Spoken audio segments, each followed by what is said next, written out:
Hi, everyone, and welcome back to yet another cracking edition of the Matt Brown Show. This is the Secrets of Fail series where we're talking to entrepreneurs and CEOs all about their epic business blunders.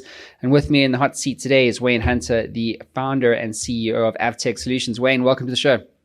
Well, thank you for having me, Matt. Looking forward to it. Yeah, me too, brother. So look, let's get into it. What is the elevator pitch for AvTek Solutions? What are you guys up to over there? We're an IT solution services company that specializes in helping business mitigate risk by addressing cybersecurity and compliance exposure while reducing IT security.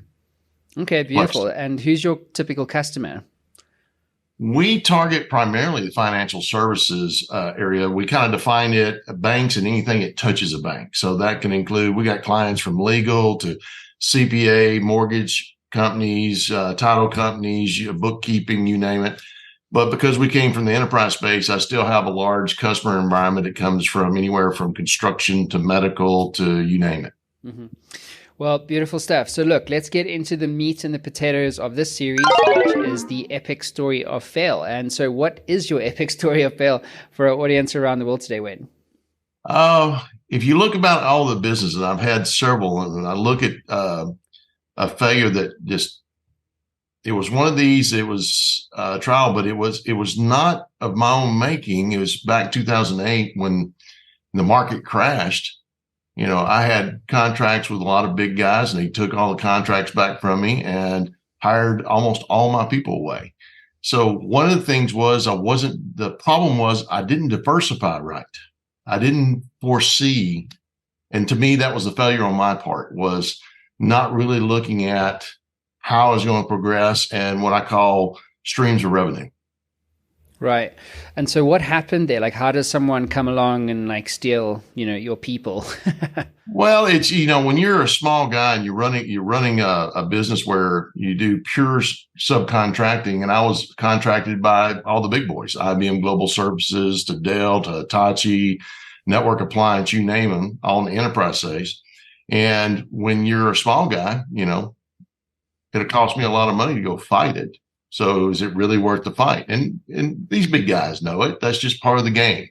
So, they said, well, you had a contract, right? Well, yeah, I had a contract. And yes, I could have went and fought it, but could I afford to fight it?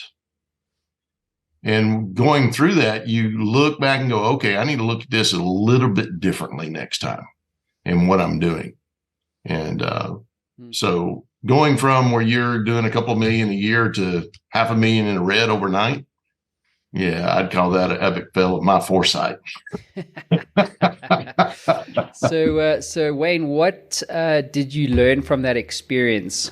Obviously contracts and so on and so forth. But what do you now take forward with you? Probably the thing that I learned, and I didn't realize time, even though you think about it, but I really didn't understand what it meant, was the relationships we had with our customers that we did the work for. Because actually without them, yeah, we probably would have had to shut the doors, but I had so many customers call me and said, look, you designed our solutions, you implemented it. All we did with the other guys was buy it through them. How about we just buy it from you moving forward?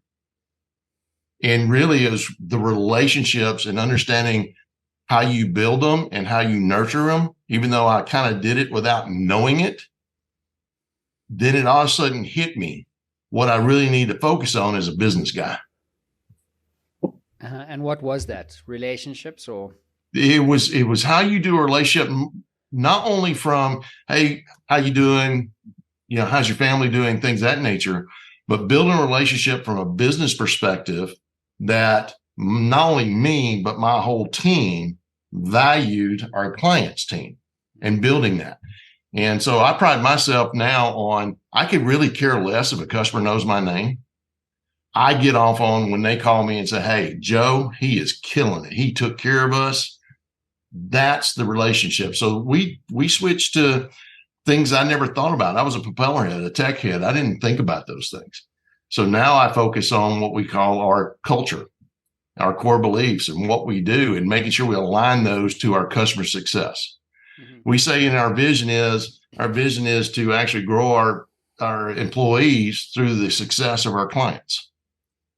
And so we make it marry together and make sure that culture's there. And ever since we did that and we transitioned that, not only from a business standpoint and being able to generate multiple lines of revenue, because they're asking us to do these different things and they've helped us evolve as a business, but also our employees are happy. I don't have turnover. I have people who's been with me for years and years and years. So there's other benefits besides just business.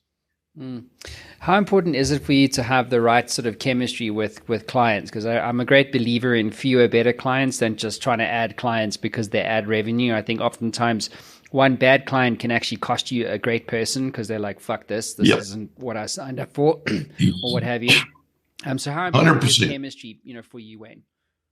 It's very important. And it's one of those things is don't be afraid to say no to a prospect.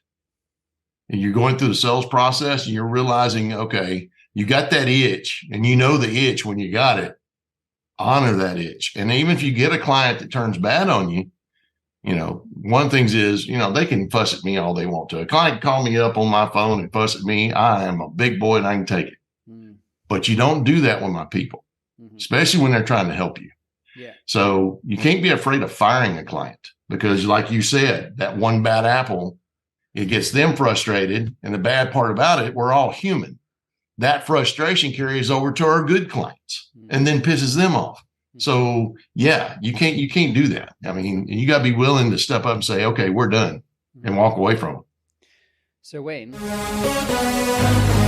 if you could get into the Matt Brown Show time machine and kind of, with the luxury of hindsight, go back to yourself when this whole situation was unraveling itself, what would you do differently and why?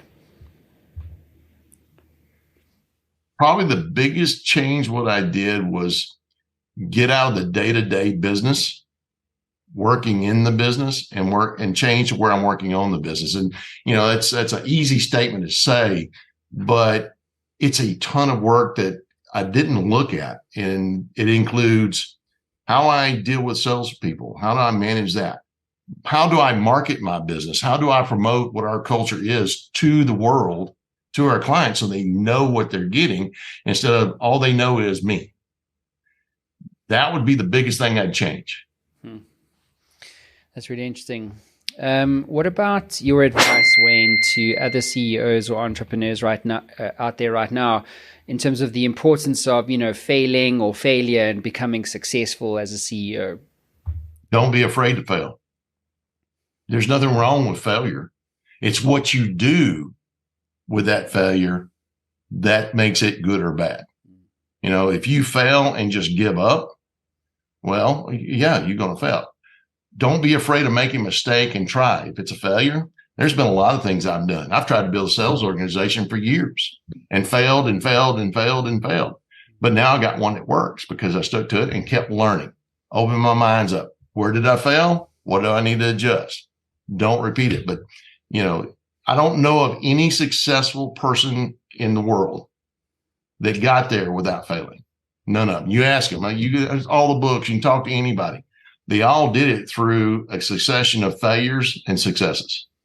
Yeah, it's 15 years of failure to become an overnight success. And that happens. I mean, it is just one of those things, right time, right place. But, you can't be afraid of taking risk. I always tell it, everybody say, man, you're taking a lot of risk there, but I never saw it as risk, to be honest with you. I saw it as it was something I want to do. I know I can do it, go achieve it. And if I fail at doing it, why? Fix it and move forward. I just didn't really see it as risk to me. If I honestly believe if I saw it as risk, it makes me second guess. And you can't do that because there's no room for it. Yeah, understood. Tell me, Wayne, what about books, tools, and resources that you recommend to other CEOs? Well, I do a lot of reading. It comes back in. And to me, I think you got to be diversified in what you do. A lot of people will just read, self-help books or 7, habits of highly effective people to whatever. But I've read anything from Rainmaker, which is a little narrow book, to where I've got Encyclopedia on Accounting.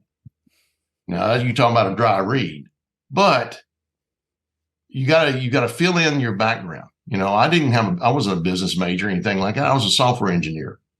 But you got to be willing to expand. That's the reason I like doing this, is because I get to learn something every day and pick up. Don't be afraid to have a peer group. To me, probably I got more out of peer groups and sitting and sharing what I do, and they share what they do. I probably get more out of that than I ever did. And because I got so much out of it, now I'm leading 2 or 3 peer groups. So get involved and be willing to share and be accountable. Don't be afraid to be criticized. So true, hey. Well, Wayne, look, that does conclude your time in the hot seat. Thank you so much for being on the Secrets of Fail series here on the Matt Brown Show. Congratulations on all your success. I know you got a big business with a small team, and that's literally my dream. Well, I appreciate you having me on. This is fun. It's a little bit different. It's interesting questions. I like them. Yeah, thank you so much. Appreciate you, man. Well, look, wishing you and the team at AvTech all the best for the future. Everybody else, we will see you again soon. Cheers.